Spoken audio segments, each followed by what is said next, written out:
So here are some examples of determining sample bias from some given scenarios. So scenario A, so to find the average grade point average of all students in a university, use all honor students at the university as the sample. So they're trying to get the average GPA of all students, and yet they're only looking at honor students.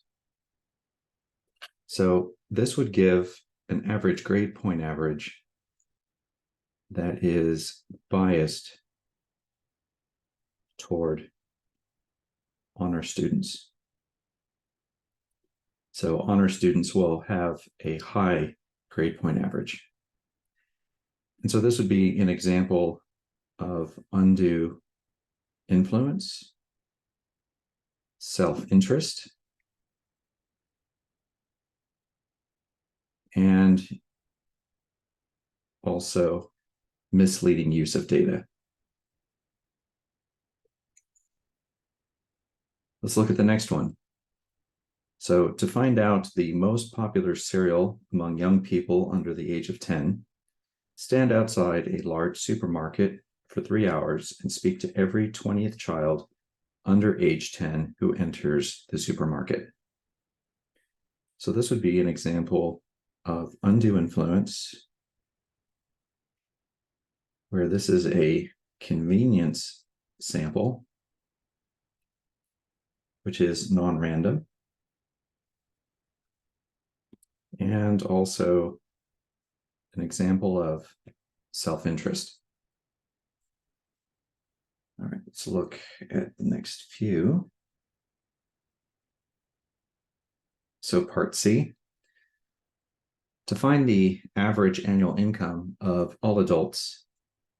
So average annual income of all adults in the United States, sample US congressmen. Create a cluster sample by considering each state as a stratum. By using simple random sampling, select states to be part of the cluster. Then survey every US congressman in the cluster. So this looks, like it should be legitimate because you're using a cluster random sample, which does sound like it's okay, given the circumstances here, given the population and the challenges of sampling that population. But you'll notice here at the beginning, we're trying to find out the average annual income of all adults in the United States. Well, does every adult in the United States work as a congressperson? And this is congressmen, not congress people. So this is certainly not going to sample the same characteristic of the population. The population is all adults with all kinds of different jobs. So, a characteristic of the population would be all job types. And the sample does not have that same characteristic of the population where it's all job types. It's just the congressman. So this would be maybe an example of undue influence and misleading use of data. So maybe a lack of context, i.e., not disclosing that people in Congress were used.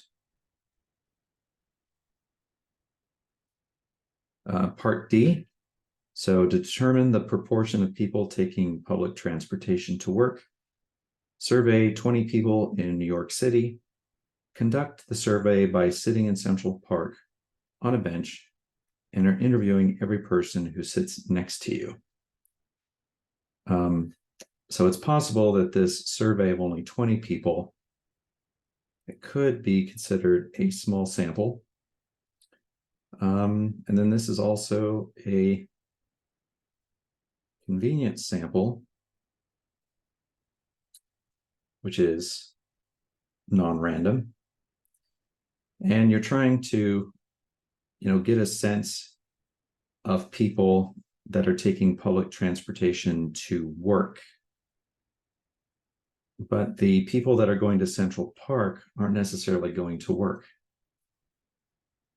So you may get a disproportionate of people that maybe don't work or aren't working full time or have a use or a need to even take public transportation. And then finally, part E, to determine the average cost of a 2-day stay in a hospital in Massachusetts, survey 100 hospitals across the state using simple random sampling. So this looks like there's no example of bias here.